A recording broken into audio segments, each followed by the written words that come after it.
Larry Satchwell here with another Home Fix-It. We ordered this chair and it came with a big crack right here that I'm not sure if I can fix, and a smaller crack up here. But they replaced it right away. And the replacement came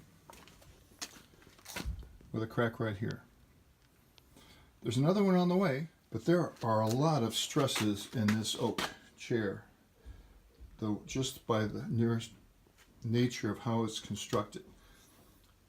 And these cracks here are going to be really difficult to get glue down in. I've already pulled back the dust cover on this one, and I'm going to try to put a clamp on here to see if that'll close. Clamp does close that joint. Not real pretty here, but it is on the back side of the chair, down low. It's not going to be seen that much. I'm not sure I can pull that together. Before I put any glue on this, I want to protect the fabric. Try to get a little curve on here. Not a very straight line. This hotel key can get between, yeah, right there. Got that between the fabric and the wood. I'm not going to trust that. I'll put some painter's tape on here as well.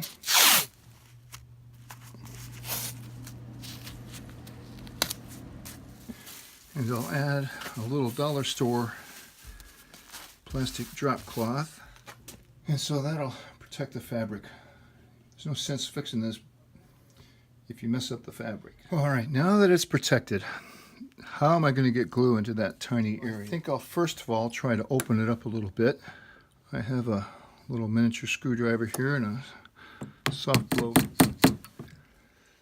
That opened it up quite a bit. I'm going to use Titebond 3 because I think that's the strongest glue available. Everybody's going to have an opinion on that. I'm just going to put a little bit right there.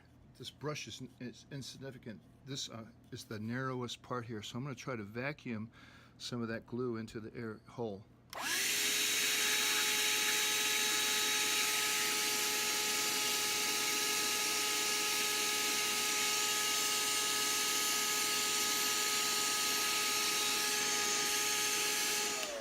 And you can't see that on camera, but that actually worked quite well. I need a little more in front here. Just a dab. There it goes.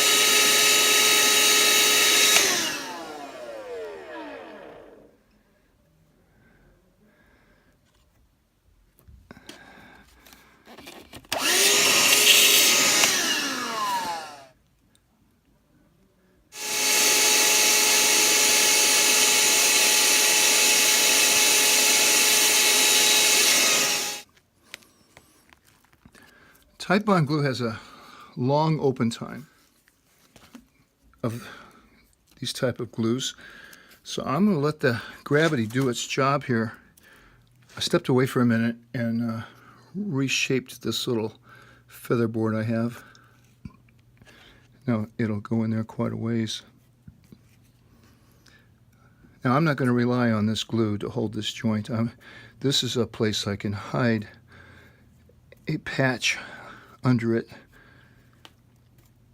so I'm not so concerned about that. In reality, very little glue in this joint. Wipe off the excess. I'm going to put a little shipping tape right over this joint so my band clamp doesn't stick to it. That's closing it nicely. I'm going to put a belt and suspenders on this and clamp it with the C-clamp as well. Now that squeezed out a lot of glue, but that tells me there was quite a bit of glue in there. So I'm going to let this set for at least an hour and let that Titebond do its work.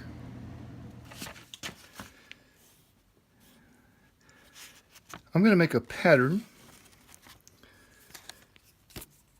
and so I'm going to do that. Just mark the edge here. Now with that, since this is oak, I'm going to cut out another piece of oak and put some reinforcement in there. This is a table saw push block that I've often used. It's scraps from another. It's got a seam right here. I'm going to take that out, but oddly enough, it really follows this pattern well. This is white oak. Actually, quarter sawn white oak right there. I'm going to use my old Stanley square. Looks like it could use a revision. Square that off.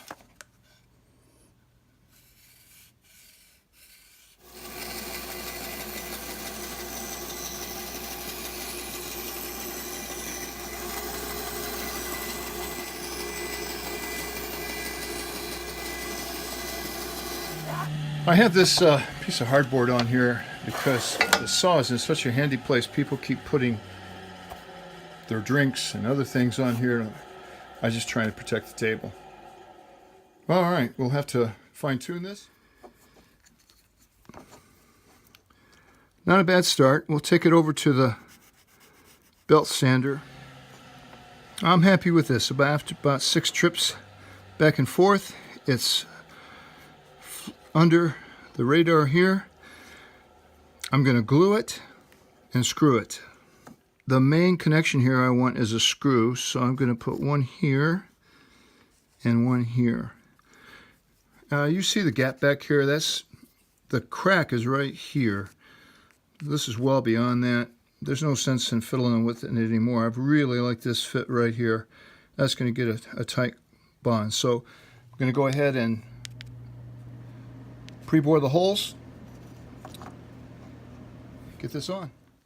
I'm going to use these panhead screws. You might recognize them as Craig screws. I'm not sure. I should admit I have a Craig jig. And I'm going to use Matthias's Waddell method of locating those by just putting them in. The pilot holes for that, giving it a couple taps. That's all it needs.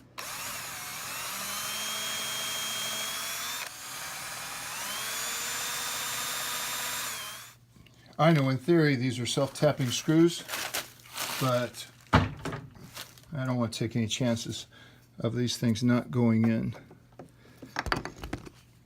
There we go. Time for glue. Okay, I've just got them poking through so I know where they go.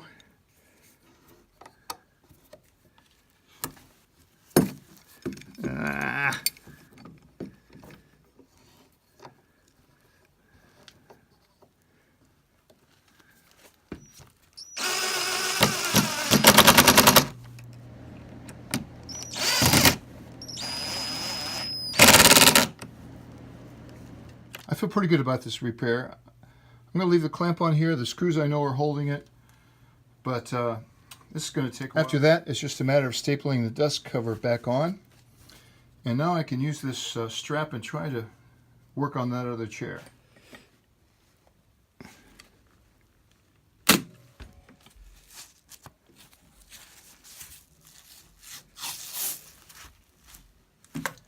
Actually, pulling it with the tape has worked a little bit better.